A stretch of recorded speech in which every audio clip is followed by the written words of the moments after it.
இன்னைக்கு மருத்துவத்துறை அபார வளர்ச்சி அடைஞ்சது நம்ம எல்லாருக்குமே தெரிஞ்ச விஷயம்தான். ஆனா உலகத்தோட முதல் பிரெயின் ஓபன் சர்ஜரி தமிழ்நாட்டில் தான் நடந்ததுன்னு உங்களுக்கு தெரியுமா? ஆமாங்க, தமிழ்நாட்டில் இருக்கிற தோரணமலை அப்படிங்கிற ஊர்ல தான் முதல் பிரெயின் ஓபன் சர்ஜரி நடந்தது.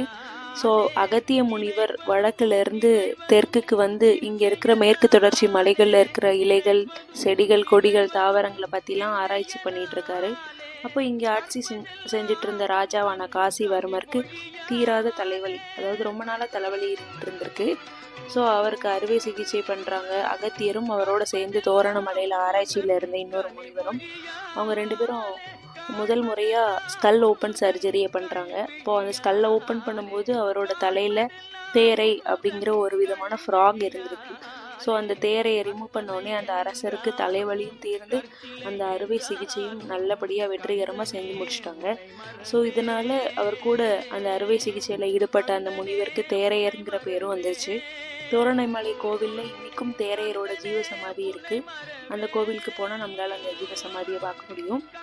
அது மட்டும் இல்லை, தமிழ் வளர்ச்சிக்காக அகத்தியருக்கு முருகப்பெருமான் இலக்கண இலக்கியங்களுக்கான ஞானத்தையுமே தோரணமலை கோவிலில் வச்சு தான் வழங்கினாரு அப்படிங்கிறதும் நம்பப்படுது. அகத்திய முனிவர் தமிழ் வளர்ச்சிக்காக நிறைய இலக்கணங்கள், இலக்கியங்கள் எழுதியிருக்காரு.